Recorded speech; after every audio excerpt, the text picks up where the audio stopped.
Com o fim da ditadura militar no Brasil em 1985 e a possibilidade de tocar em assuntos antes restritos por conta da censura imposta pelo regime, Renato Russo encontrou no auto-intitulado registro de estreia da Legião Urbana o estímulo para uma obra que parecia servir como um grito para toda uma geração. E não podia ser diferente. Com músicas como Será, Geração Coca-Cola, Soldados e Ainda é Cedo, o grupo brasiliense rapidamente caiu nas graças do público e da crítica, se transformando em um dos mais queridos da geração que revelou nomes como Titãs, Os Paralamas do Sucesso, Ira, Barão Vermelho e tantos outros projetos que abasteceram a movimentada cena brasileira na segunda metade dos anos 80. Porém, Renato Russo e seus companheiros de banda, Dado Villa-Lobos, Marcelo Bonfá e Renato Rocha, queriam mais. Voltando para a gravadora após as 100 mil cópias do primeiro álbum de estúdio com uma ideia ambiciosa, produzir um disco duplo. Mas será que a EMI, casa do grupo brasiliense, estaria disposta a atender esse pedido? Olá, eu sou o Kleber Fak e no programa de hoje nós vamos conversar sobre Dois, o segundo álbum de estúdio da Legião Urbana e o primeiro de uma série de 3 programas especiais em que vamos conversar sobre a trilogia numérica do grupo brasiliense, com o álbum 2 de 1986, As 4 Estações de 1989 e 5 de 1991.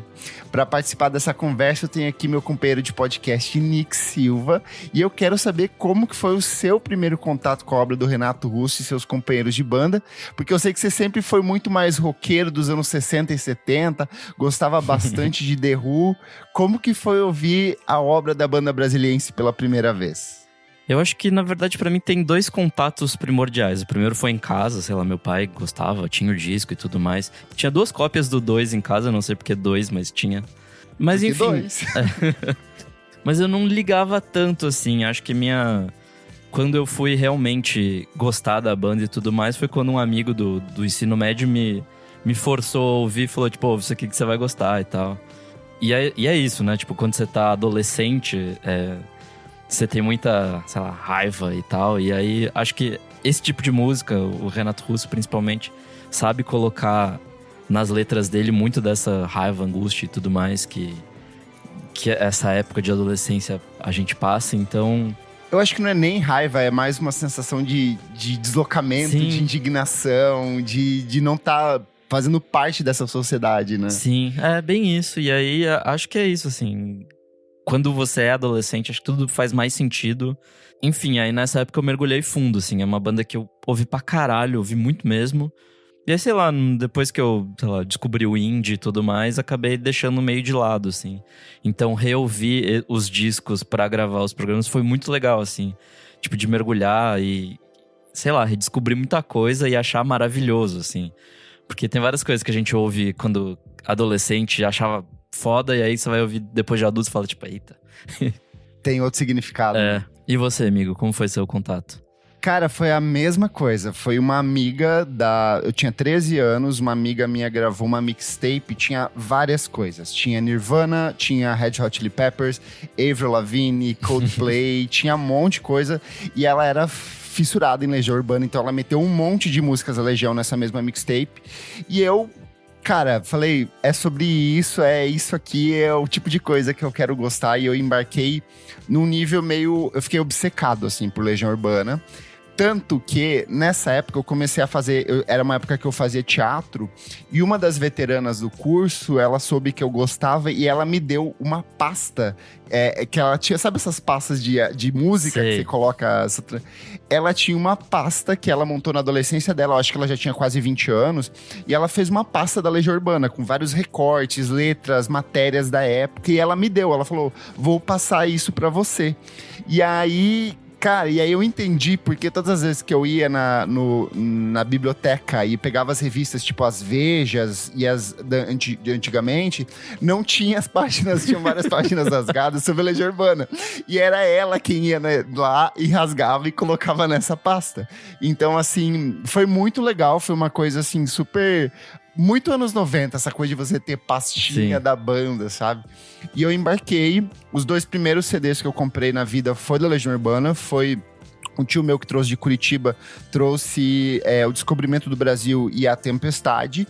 E o primeiro disco de vinil que eu comprei, que na verdade foram 2, foi o 2 da Legião Urbana e o Cabeça de Dinossauro do Titãs, que eu comprei quando eu fui para um município vizinho. Encontrei as cópias, tenho até hoje, assim. Ao contrário de você, eu nunca abandonei. Legião é uma coisa que, assim, me acompanha muito na vida. Eu sou muito fã, muito obcecado. Entendo a raiva que muitas pessoas têm, porque, assim, o público é bem chato. É o Los Hermanos dos anos 90. A gente sempre vai ter, assim, essa banda que o público gosta demais. Renato Russo, grande poeta. Mas a galera se passa muito, assim. Então eu curti, foi muito uma coisa que me acompanhou muito ao longo da vida. E esse disco em especial, assim, é um que mexe muito comigo. E voltar a ouvir ele, como você mesmo disse, é uma coisa que trouxe outras interpretações, assim. Mas só antes da gente seguir, eu queria tocar num ponto que... Na época de adolescência, eu também gostava muito de Engenheiros do Havaí, que era mais ou menos a mesma coisa ali, tipo, de ter letras super profundas e tal, mas existia uma pedância muito grande em Engenheiros. É que você entende a malandragem do Berto Gessinger, ele é muito safado nas letras dele, assim. Ele é trocadalhos do carilho, sabe? O que eu acho que não existe no Legião, Sim. assim, acho que... Parte dessa coisa sobreviver tanto tempo e tão bem e, enfim, influenciar gerações e tudo mais, acho que vem disso, assim, de não ser pedante, sabe? Acho que esse ponto é muito crucial, assim, na obra do Legião. Total. Bom, antes da gente falar do 2, é sempre bom lembrar que a Legião Urbana nasce em 1982, a partir da dissolução do Aborto Elétrico, que era um grupo punk formado pelo Renato Russo, em parceria com os irmãos Fê e Flávio Lemos, que mais tarde deram origem ao Capital Inicial, e na época também tinha o André Pretórios e o Ico Ouro Preto, irmão de Dinho Ouro Preto ali, que depois vai assumir os vocais do Capital Inicial. Depois de um período em carreira solo, que mais tarde foi batizado de O Trovador Solitário, que era um projeto em que ele se apresentava basicamente tocando violão, e é uma coisa meio Bob Dylan, a fase Bob Dylan dele ali, o Renato formou com o Marcelo Bonfá a Legião Urbana. Após a entrada e saída de vários integrantes, o grupo se estabelece com o Renato Russo nos vocais, Dado Villa-Lobos nas guitarras, Marcelo Bonfá na bateria e Renato Rocha no baixo. Nessa mesma época, o Herbert Viana, que já havia gravado seu primeiro LP com os Paralamas do Sucesso pela EMI, apresenta ao Jorge Davidson, agente da gravadora, uma fita cassete com gravações do Renato Russo durante essa fase do Trovador Solitário, que acabou agradando ao diretor artístico da gravadora. Lembrando, estamos saindo da ditadura, as gravadoras queriam novos artistas que tivessem esse conceito político um pouco mais destacado ali, que dialogassem com essa música que estava circulando na época, que era muito do pós-punk, do punk, da new wave, então eles queriam artistas que fossem conectados com isso. Em 1983, o grupo foi chamado para gravar algumas canções, mas a EMI não curtiu, pois eles esperavam um formato mais acústico aos moldes do Trovador Solitário. Foi então que o produtor, que é o Maírton Bahia, que era responsável justamente por lidar com essas novas bandas da gravadora, surgiu para intermediar a relação entre a Legião Urbana e a EMI, culminando no primeiro álbum do grupo, que foi lançado em janeiro de 1985. E por que eu trago o Maírton Bahia aqui? Ele também é o responsável por ajudar a Legião Urbana meio que a fundamentar o que seria esse segundo álbum de estúdio do grupo, que é o 2. Naquele documentário não, naquele programa do Charles Gavan, que ele tem para o Canal Brasil, ele fala sobre o disco 2, né, com os sobreviventes da banda. Ele conta, assim, bastante dessa época que foi muito conturbada, assim, principalmente no primeiro disco. A banda brigava muito pelo, tipo, controle de como iria soar a banda, criativo, assim, porque a gravadora queria um formato um pouco mais pop, assim, tipo, e a banda não, porque a banda, principalmente no primeiro disco, era essencialmente uma banda punk, assim, ó, punk post-punk, e até o primeiro disco é bem mais raivoso que o segundo, né? E é isso, assim, e aí o Maírton Bahia foi essencial pra, enfim, controlar os ânimos ali. Teve algum episódio que, tipo, os caras estavam indo embora pra Brasília, porque eles já não queriam mais gravar, e tipo, foda-se tudo. E aí ele falou, não, calma aí, vamos fazer rolar e tal. Nesse primeiro disco, o Maírton não é o o produtor, mas no segundo, o 2, ele assume como, de fato, produtor, assim. Consegue traduzir toda essa coisa que é o Legião, né? E como a gente começou falando no início do programa, com o sucesso do primeiro álbum de estúdio, o Renato Russo voltou ainda mais ambicioso e a ideia dele era produzir um disco duplo que se chamaria Mitologia e Intuição. E aí, partindo muito disso do que o Nick falou, e é uma coisa que a gente vai abordar também nos próximos programas, o Renato Russo era uma grande diva.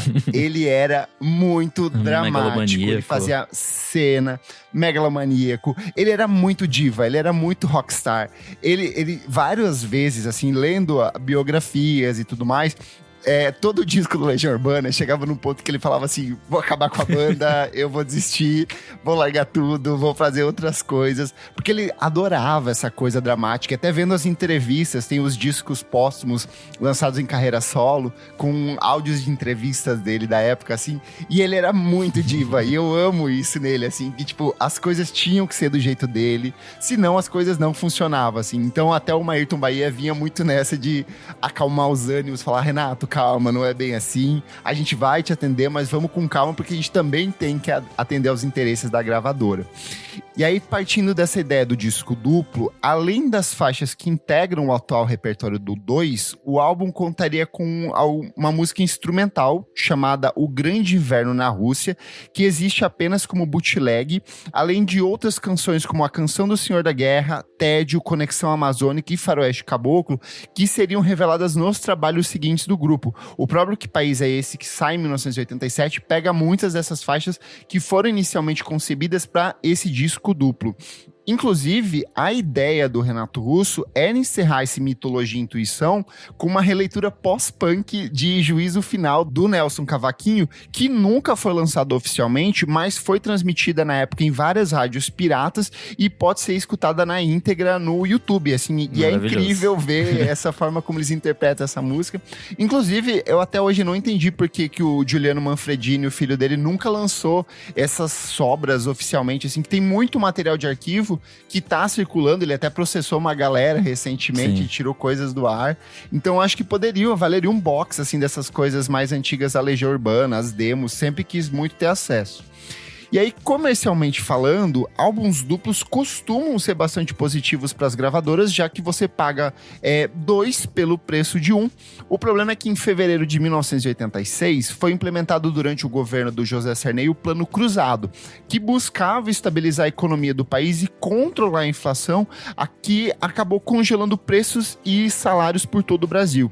Ainda que o plano tenha funcionado inicialmente, aumentando o poder de compra dos consumidores brasileiros, o Plano Cruzado acabou causando desestabelecimento em supermercados de todo o país e uma volta ainda mais intensa da inflação. Dessa forma, seria muito caro para a gravadora realizar um álbum duplo e era um risco enorme. Afinal, se as pessoas não tinham poder de compra, não tinham dinheiro para comprar nem o básico, não era um disco duplo que eles iriam gastar esse dinheiro. E aí é muito curioso que um fenômeno muito parecido vai acontecer em 1991, durante a crise do governo Collor, que impactaria diretamente as vendas do álbum 5 da Legião Urbana, que é um dos que tem a menor taxa de vendas na época, mas isso já é assunto para um outro podcast que a gente vai gravar, que vai encerrar a nossa trilogia aqui. Dado esse contexto todo, o Ayrton Bahia entra em cena mais uma vez e assume a produção do material, ajudando o Renato Russo a produzir melhor o trabalho, que contaria com 12 canções. Porém, é o Renato quem se articula como elemento central do registro durante toda a sua concepção. É legal que o disco originalmente contaria com 20, né? Quando era essa 20 faixas. Era 10 músicas de cada lado, de cada disco, na verdade, 5 de cada lado. Quando era essa megalomania de edição disco duplo, mas acabou com 12. E a faixa 13, Química, que na verdade é do aborto elétrico ainda, eu acho. Isso, é do aborto elétrico época. E ela vai ser lançada no Que País é Esse, posteriormente. Então, mas tem uma versão dela que tá na fita cassete. Eu acho isso muito legal, assim. Que entrava como um bônus, né?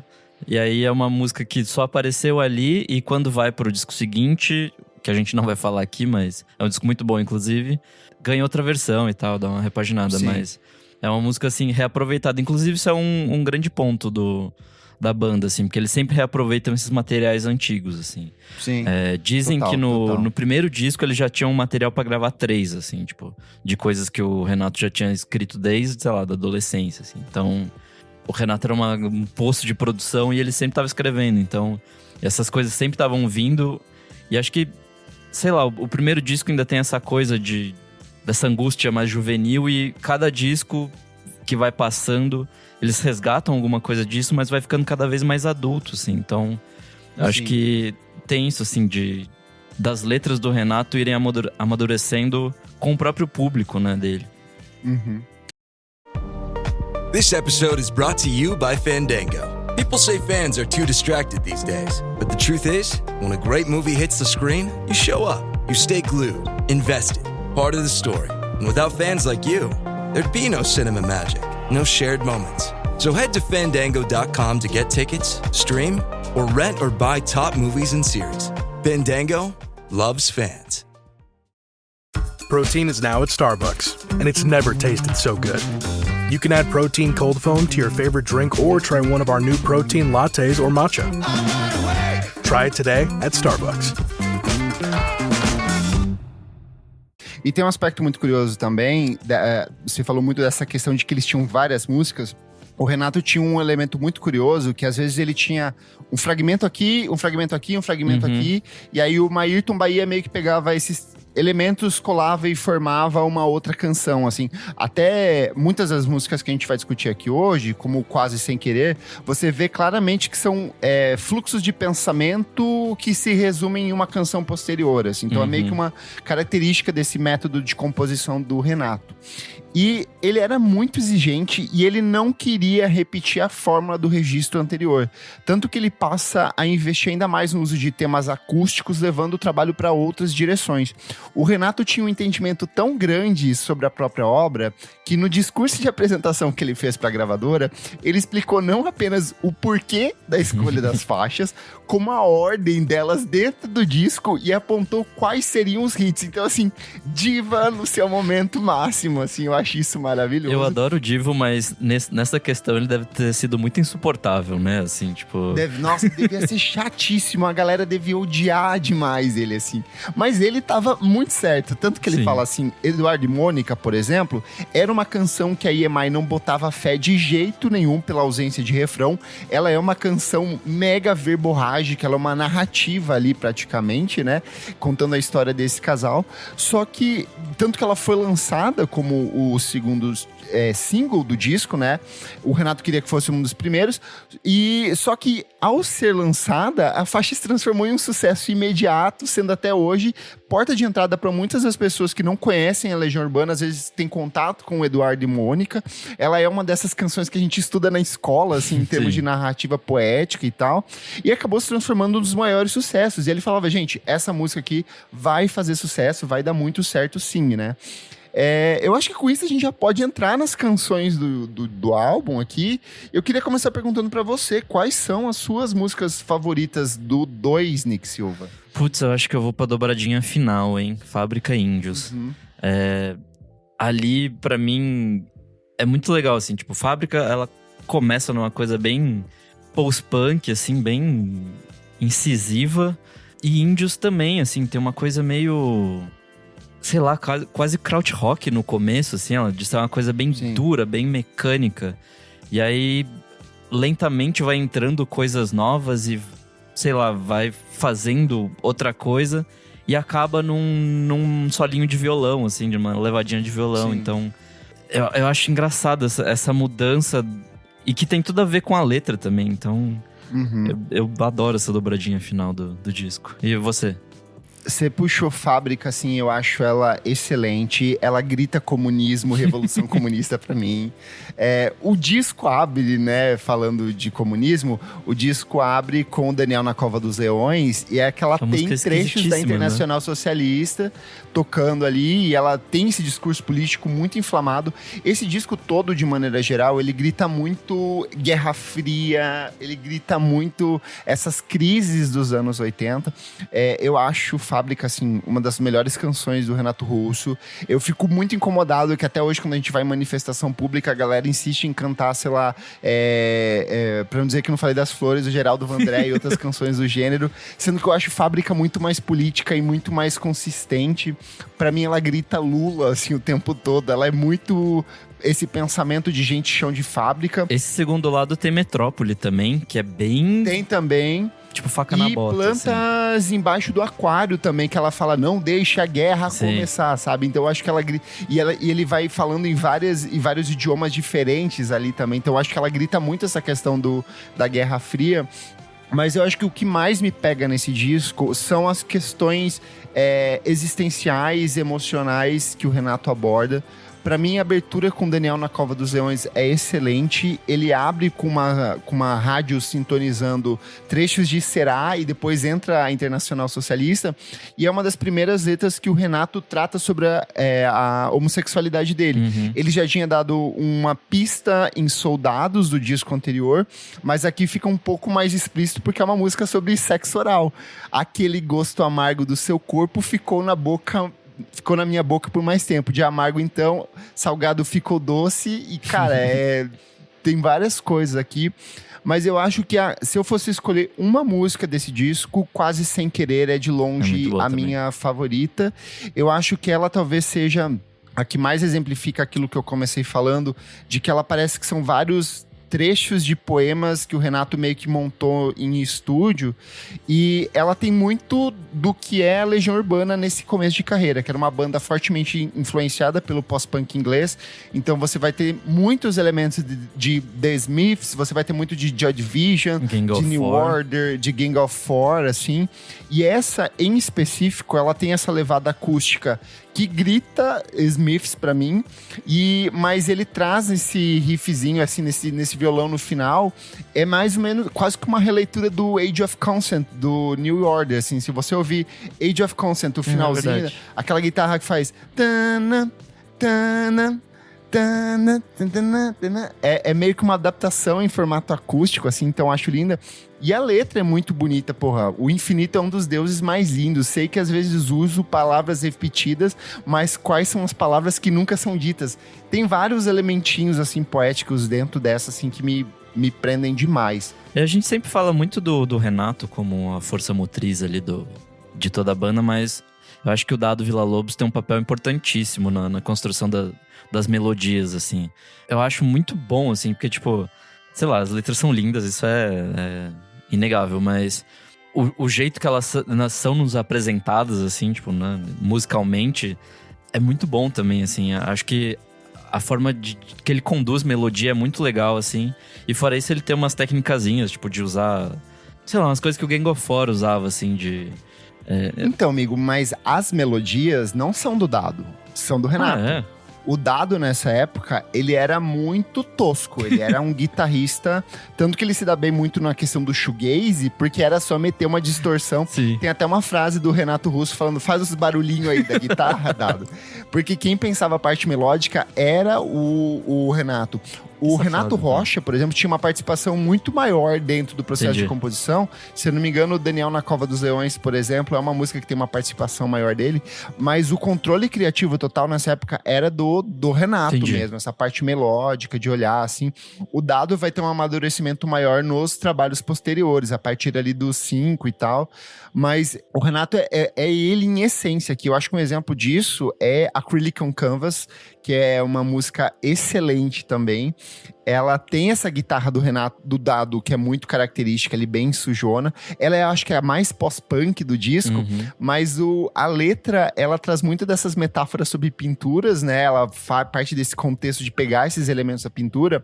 E aí, a Carmen, que é a irmã do Renato, ela tinha o hábito de pintar, ela tinha algumas telas pintadas espalhadas pela casa.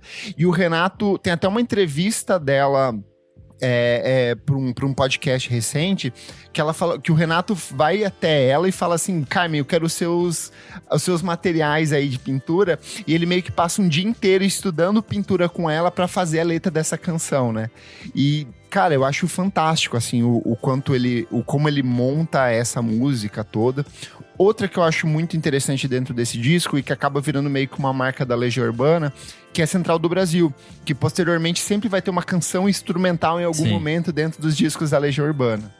Mas eu acho que se a gente for falar de música de maneira geral aqui, eu acho que a grande canção, a mais icônica e talvez a mais icônica de toda a carreira da Legião Urbana, seja Tempo Perdido. Virou assim. hino, eu acho assim, que tipo, hino de uma juventude. ela é um hino de uma juventude, de todas as juventudes.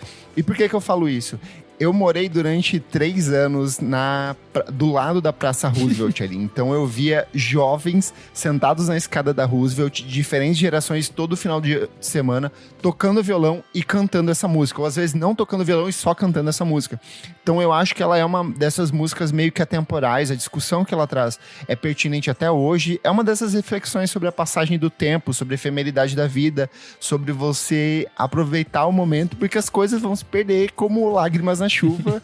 É tempo perdido, assim. E aí até eu coloquei aqui na pauta, ela é a canção mais executada da banda segundo o ECAD, né? E então ela tem uma arrecadação grande ali, ela é até hoje, se você abrir o Spotify, qualquer plataforma de streaming, ela vai estar no topo como a canção mais executada da banda. E o verso final da canção, né? Somos tão jovens. Ela deu o título ao filme biográfico do Renato Russo, que foi lançado em 2013, então acho que ela sintetiza muito desse conceito. Um filme bem ruim por falar nisso, mas... Bem ruim. Falando em filme, a gente começou falando ali de Eduardo e Mônica, né? Que é essa canção meio que apresenta o Legião para as pessoas. As maiores inspirações pra canção foi a Leonice de Araújo Coimbra e seu marido, o Fernando Coimbra, que eram amigos de Renato Russo. E recentemente ela voltou a ser discutida no Twitter, porque as pessoas perceberam que, na verdade, durante a letra da canção, o Eduardo trai a Mônica. Porque no final da letra ela fala o seguinte: Eduardo e Mônica voltaram para Brasília e a nossa amizade dá saudade no verão. Só que nessas férias não vão viajar, porque o filhinho do Eduardo tá de recuperação. Então as pessoas falaram assim, porra, o Eduardo tem um filho fora do casamento, né? Então teve toda essa discussão ali. E a gente falou também de filme, ela inspirou um filme de mesmo nome, que é o Eduardo e Mônica, que foi lançado em 2020 e é protagonizado pelo Gabriel Leone e Alice Braga, né? Então a gente tem aqui 2 filmes desse disco, vai ter o Faroeste Caboclo do trabalho seguinte aqui. Então ele é um disco que meio que teve seus múltiplos desdobramentos. Nossa, eu não tive coragem de ver esses 2 filmes não, viu? Eu não nem arrisco. Tem aquele filme O Homem do Futuro, do Wagner Moura, sim, também, que dizem cantam. que é muito bom e que tem Tempo Perdido também. Ele canta Tempo Perdido e, se não me engano, foi um dos motivos que levou ele a cantar com a Legião Urbana um tempo depois. Sim, é verdade. E, sei lá, a gente tá discorrendo essas músicas, eu acho muito engraçado que elas... Esse disco é um grande, sei lá, quebra de expectativa, assim, porque ela tá num negócio super pegado, aí vai pra uma coisa acústica. Aí tá num negócio de novo super pegado, vai de novo, tipo, aquieta, assim. Eu acho muito legal essa dinâmica que tem o disco de, sei lá, nunca tá, tipo, sei lá, muito furioso e nunca muito, sei lá, melancólico, muito triste.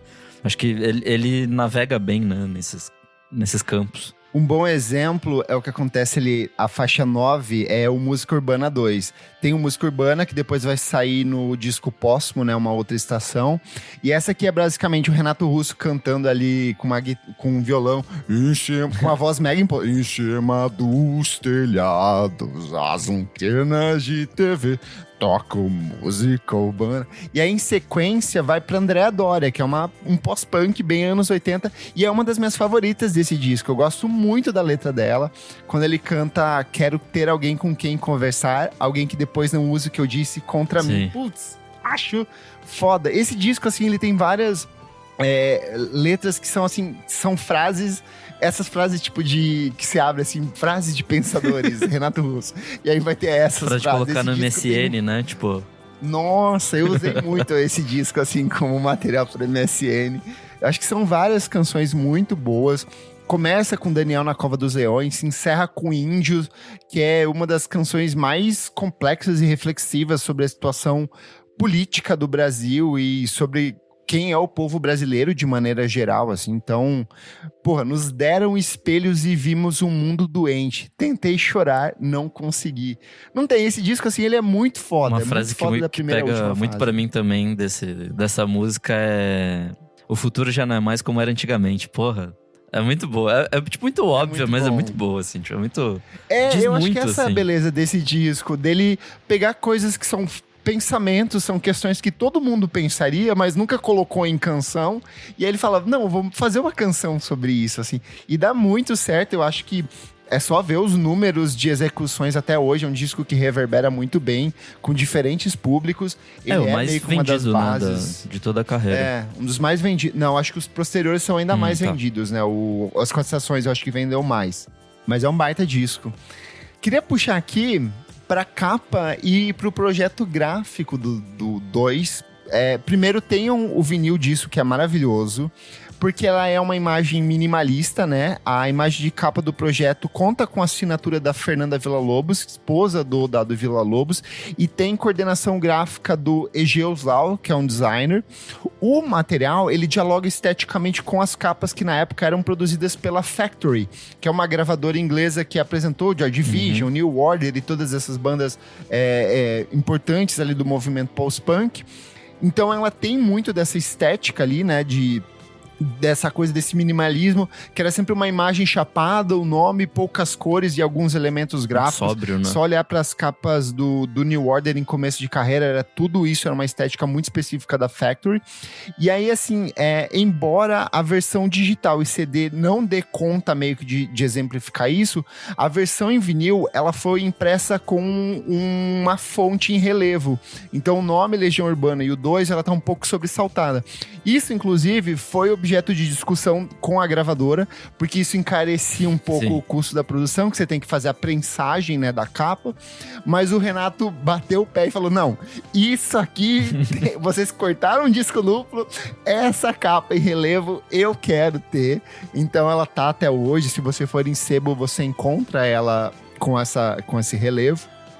E assim como o disco que o antecede, o 2 foi um sucesso enorme de crítica e público, alcançando a marca de 1 milhão de cópias vendidas.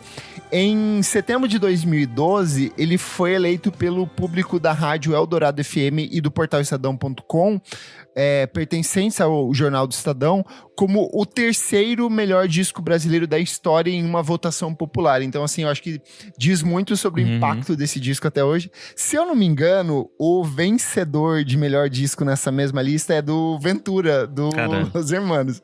Então, assim, são um choque dos grandes públicos ali. Já a lista dos 100 melhores discos de música brasileira da Rolling Stone, que saiu em 2007, que é super icônica, ela colocou o disco como 21º, ficando na frente de nomes importantes como Roberto Carlos, Elis Regina e Gilberto Gil. Então é um disco que tem um impacto de crítica e de público até hoje, ele reverbera positivamente, ele é um disco bem executado, as canções são tocadas, o público na Praça Roosevelt que adora esse álbum aí. Mas eu queria entender de você, Nick Silva, o que você acha, qual que é o impacto da Legião Urbana até hoje com o 2? Você acha que ele reverbera bem? Como que é a sua interpretação sobre esse disco hoje? Cara, eu acho que esse é um disco meio inescapável, assim, tipo, se você é brasileiro, você ouviu, sabe? Então é isso, assim, não importa que tipo de música você faça hoje em dia, que, tipo, né, novos artistas e tudo mais. Você ouviu e vai ouvir, assim, em algum momento, porque é um dos grandes ícones ali dos anos 80, então acho que é isso, assim, é impossível fugir desse disco, e acho que esse é a grande potência dele, assim, de conversar com muita gente muito diferente, assim, então... Eu tinha visto alguma entrevista do Renato falando que enfim, assim, tipo, a galera perseguia ele, assim, pra ver se ele de fato era honesto nas coisas que ele escrevia, sabe? Tipo, E acho que é isso, assim, acho que cria um fascínio porque em algum grau todo mundo se relaciona com essas letras até hoje, assim, então não importa que elas tenham hoje, sei lá, 40 anos já, porra. Elas continuam atuais e muito, sei lá, a gente consegue se ver em muitas dessas letras, assim, então acho que é isso, assim, o poder dessa música é incrível, assim, de conversar com muita gente, então acho que é isso, é basicamente um disco atemporal, sabe, que é isso, um impacto gigante até hoje, assim, acho que mesmo que, sei lá, as pessoas hoje em dia talvez odeiem um pouco mais a banda, por causa do fandom, basicamente, Foda-se, o disco é muito bom e segue maravilhoso, segue uma obra fodida. E você? Eu acho, cara, esse disco é excelente, assim, é 10 de 10, eu acho ele perfeito da primeira à última faixa, assim, Legião Urbana no ápice da carreira, eu acho que pavimentando, eles seriam a grande banda dos anos 80 ali, e é muito curioso lembrar que no ano de 1986 saem outros discos muito incríveis. A gente tem o Titãs com Cabeça de Dinossauro, que o Renan Guerra, nosso parceiro de podcast, já gravou um especial sobre ele. A gente tem os Paralamas do Sucesso lançando Selvagem, que também é outro marco do rock nacional dos anos 80. A gente tem o Ira com Vivendo e Não Aprendendo. Então, assim, é um ano já bem disputado dentro da música brasileira, de maneira geral. E chega a Legião Urbana com esse disco, assim, que pra mim ele é uma síntese da força criativa, das possibilidades do que o Renato viria a produzir posteriormente. Porque ele é um disco extremamente político, do momento que ele se inicia até quando ele se encerra, mas eu acho que ele é um disco muito confessional, muito emocional. Eu acho que ele trata de coisas simples da vida, como o relacionamento de um casal com diferenças de idade, com uma naturalidade muito única, assim. Então é muito difícil você passar por esse disco e em nenhum momento você não se identificar, porque todas as canções têm algum elemento ali que você vai se identificar. É o disco que eu acho que consolida o que seria Legião Urbana, e a partir disso o Renato vai potencializando isso, vai ficando cada vez mais divônico, mais exagerado, mais gay, assim, e eu acho isso muito fascinante. Foi, eu acho que o meu primeiro ícone queer, assim, de uma pessoa que vai trazendo outras questões, outras vivências pra dentro da música brasileira, e é um cara que ressoava não era assim uma parcela específica. Hoje a gente vive muito nos nichos. Ele era um cara que dialogava com todo mundo. Todo mundo, em alguma instância, dialogava com a obra do Renato Russo. E o 2, assim, é só o segundo disco deles. Eles iam fazer coisas ainda mais incríveis posteriormente, assim. Então eu acho ele uma das grandes obras do rock nacional dos anos 80, um dos 100 melhores discos da música brasileira de todos os tempos, assim. E é fantástico iniciar essa trilogia com esse disco, que pra mim, assim, é muito, muito, muito especial. O Clássicos VFSM é um projeto paralelo do podcast Vamos Falar Sobre Música. Apoie a gente em apoia.se/podcast VFSM. Por apenas R$5 por mês você tem acesso a esse e outros programas lançados com muita antecedência, participa do nosso grupo fechado para assinantes e assiste às nossas gravações ao vivo. Eu sou o @KleberFak em todas as redes sociais e você também pode acompanhar o meu site musicainstantanea.com.br, onde há muitos anos eu organizei um especial organizando toda a discografia da Legião Urbana, do pior para o melhor lançamento. Eu sou o Nick Silva em todas as redes sociais e você pode ler meus textos lá no Monkey Bus. Não esquece de seguir a gente nas nossas redes sociais, @podcast VFSM em tudo. Siga a gente na sua plataforma de streaming favorita. E se gostou desse programa, ou se você é um legionário, compartilhe com seus amigos. E vem aí outros 2 programas especiais sobre a obra dessa banda incrível. Até a próxima edição. Tchau, tchau. Tchau.